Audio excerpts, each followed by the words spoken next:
اس آیت میں ایمان والوں کی نشانیاں بتائی گئی ہیں، یعنی ایمان والے کون ہیں؟ جو نصیحت کو جلد قبول کرتے ہیں، یعنی جب بھی ان سے کوئی آیت یا حدیث کی بات کی جائے تو وہ سمعنا و اطعنا پر عمل کرتے ہیں کہ فوری سے سنا اور فوری سے عمل شروع کر دیا، اور ایسے لوگ سجدے میں گر پڑتے ہیں، یعنی اللہ کا خوف اس قدر ان پر طاری ہو جاتا ہے کہ وہ سجدے میں گر پڑتے ہیں اور استغفار کرتے ہیں، اپنے گناہوں کی معافی مانگتے ہیں۔ اور ایک صفت اور ان کی یہ بیان کی گئی ایمان والوں کی کہ وہ اپنے رب کی تعریف کرتے ہیں، یعنی حمد بیان کرتے ہیں اور اس کی تسبیحات اٹھتے بیٹھتے کرتے ہیں، اور ہر موقع پر تسبیحات سے سکون حاصل کرتے ہیں اور اپنے معاملات کو اللہ کے ذکر سے حل کرتے ہیں۔ اور ایسے لوگوں کی ایک اور صفت بیان کی گئی کہ ایسے لوگ جتنی بھی عبادت کریں، اللہ کی راہ میں جتنا بھی خرچ کریں، لیکن یہ لوگ وہ لوگ ہیں جو تکبر کا شکار نہیں ہوتے، اور اللہ کی عبادت کرنے کے باوجود بھی ایسے لوگ عاجزی میں رہتے ہیں۔ یہ وہ لوگ ہیں جو نیکی کے کاموں میں سبقت اختیار کرتے ہیں۔ اور پھر مزید اگلی آیات سے ہمیں معلوم ہوتا ہے کہ ایمان والوں کی مزید اور صفات بیان کی گئیں کہ ایسے لوگ عبادت گزار ہوتے ہیں، رات کو اٹھ کر تہجد پڑھنے والے ہوتے ہیں، اور اپنے رب کو جب وہ پکارتے ہیں تو ان میں خوف بھی ہے اور امید بھی ہوتی ہے ان کو کہ ان کا رب ضرور رحم فرمائے گا اور ان کو جنت میں داخل کرے گا۔ اور پھر آیت میں فرمایا وَمِمَّا رَزَقْنَاهُمْ يُنْفِقُونَ، اور جو کچھ ہم نے انہیں عطا کیا وہ اس میں سے خرچ کرتے ہیں، یعنی اگر مال ان کو عطا فرمایا تو وہ مال سے خرچ کرتے ہیں، اللہ کی راہ میں دیتے ہیں۔ اگر علم ان کو عطا فرمایا تو اپنے علم کے ذریعے دوسروں کو وہ نفع پہنچاتے ہیں۔ اور پھر آیت نمبر 19 میں اللہ تعالیٰ نے ایسے لوگوں کا اجر بھی بتا دیا، اَمَّا الَّذِينَ آمَنُوا وَعَمِلُوا الصَّالِحَاتِ فَلَهُمْ جَنَّاتُ الْمَأْوَىٰ نُزُلًا بِمَا كَانُوا يَعْمَلُونَ، یعنی جن لوگوں نے ایمان قبول کیا اور نیک اعمال بھی کیے، ان کے لیے ہمیشگی والی جنتیں ہیں، مہمانداری ہے ان کے اعمال کے بدلے جو وہ کرتے تھے۔ پہلے اللہ تعالیٰ نے ایمان والوں کی نشانیاں بتائیں کہ ایمان والوں میں کون سی صفات موجود ہوتی ہیں، اور پھر اللہ تعالیٰ نے اجر و ثواب بتا دیا کہ اللہ تعالیٰ کے ہاں کتنا اجر ہے ایسے لوگوں کا۔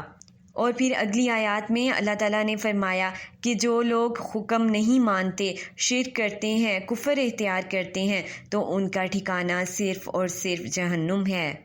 اب ہم سورۃ الدہر کے متعلق دیکھتے ہیں، کیونکہ حدیث کے مطابق اس کی بھی فضیلت و اہمیت کا ہمیں اندازہ ہوتا ہے، کیونکہ آپ صلی اللہ علیہ وآلہ وسلم یہ سورت بھی جمعے کے دن فجر کے وقت دوسری رکعت میں اس کی تلاوت فرماتے تھے۔ اس کے متنی اور مکی ہونے میں اختلاف ہے، جمہور اسے متنی قرار دیتے ہیں، بعض کہتے ہیں کہ آخری 10 آیات جو ہیں وہ مکی ہیں، باقی سب آیات متنی ہیں۔ اس سورت کے آغاز میں ہی انسان کی تخلیق کا ذکر کیا گیا کہ ایک وقت ایسا تھا کہ جب انسان کا وجود تک نہیں تھا، اور پھر اللہ تعالیٰ نے اس کو تخلیق کیا، اس کو صحیح طریقے سے اس کو پیدا کیا، یعنی اس کو کان، آنکھیں، دل، ہر چیز اس کو عطا فرمائی، لیکن انسان پھر تکبر کا شکار ہو جاتا ہے اور وہ اللہ کا شکر ادا نہیں کرتا، جیسا کہ آیت نمبر 3 میں ہے اِنَّا هَدَيْنَاهُ السَّبِيلَ إِمَّا شَاكِرًا وَإِمَّا كَفُورًا، ہم نے اسے راہ دکھائی، اب خواہ وہ شکر گزار بنے یا وہ ناشکری کرے۔ یعنی اللہ تعالیٰ نے تو انسان کو مکمل بنا دیا، اس کو آنکھیں بھی عطا کیں، اس کو دل و دماغ بھی عطا کیا اور کان بھی اس کو عطا کیے، اب انسان پر ہے کہ وہ کس طرح ان چیزوں کو استعمال کرتا ہے اور اپنے لیے کون سا راستہ وہ اختیار کرتا ہے، اللہ و رسول کی اطاعت کا راستہ اختیار کرتا ہے یا وہ نافرمانی کر کے اپنے لیے جہنم کا راستہ اختیار کرتا ہے۔ اور پھر اللہ تعالیٰ نے فرما دیا کہ جو بھی اللہ کی ناشکری کرے گا، آپ صلی اللہ علیہ وآلہ وسلم کی اتباع نہیں کرے گا تو اس کے لیے عذاب ہے، جیسا کہ آیت نمبر 4 میں ارشاد باری تعالیٰ ہے یقیناً ہم نے کافروں کے لیے زنجیروں اور توق اور شعلوں والی آگ تیار کر رکھی ہے،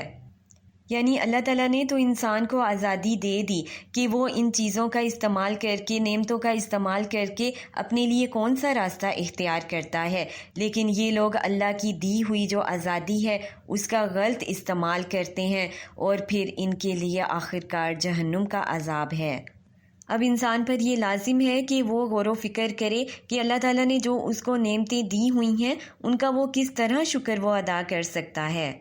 اللہ کا شکر انسان اسی صورت میں ادا کر سکتا ہے کہ اللہ کی دی ہوئی نعمتوں کا درست استعمال کیا جائے۔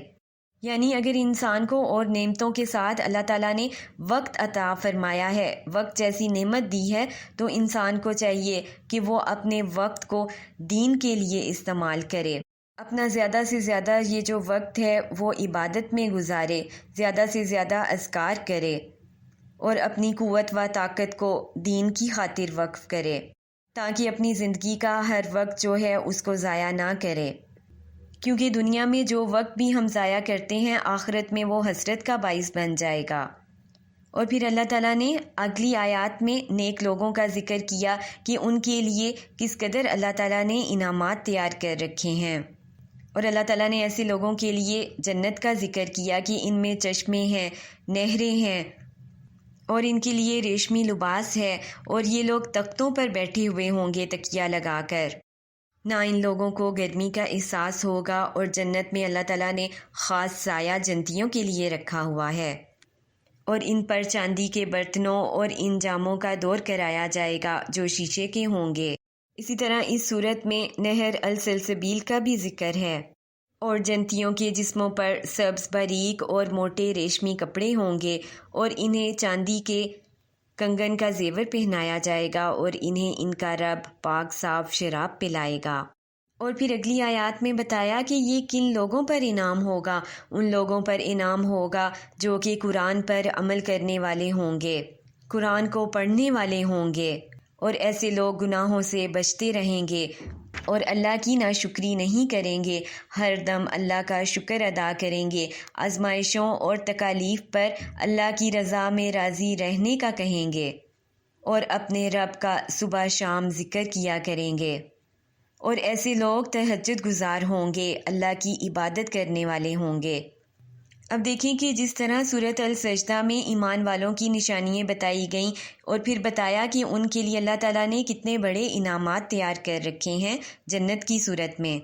اسی طرح سورۃ الدخر میں بھی ہم نے یہی دیکھا کہ اللہ تعالیٰ نے مومنوں کی صفات بیان کی کہ وہ کس قدر عبادت گزار ہوتے ہیں، اور پھر اللہ تعالیٰ نے ان کو جو انعامات عطا فرمائیں گے ان کا بھی ذکر کیا ہے اس صورت میں۔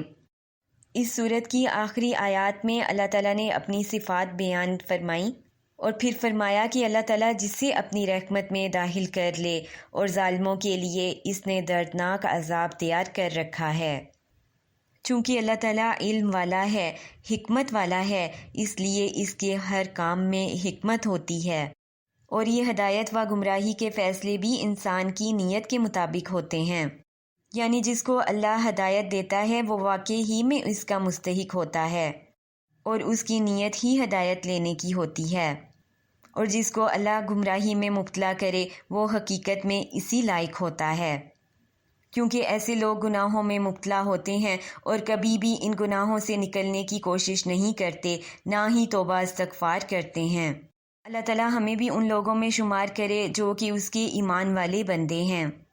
کیونکہ ایمان والوں کے لیے اللہ تعالیٰ نے خوشخبریاں عطا فرمائی ہیں اور جنت کا وعدہ کیا ہے۔ اللہ تعالیٰ ہمیں بھی اپنے ایمان والے بندوں میں شامل کر لے، آمین ثم آمین، اور ایمان والوں کی تمام صفات ہم میں بھی موجود ہو جائیں، آمین ثم آمین۔ سبحانک اللہم و بحمدک، اشہد ان لا الہ الا انت، استغفرک و اتوب الیک۔ السلام علیکم ورحمۃ اللہ وبرکاتہ۔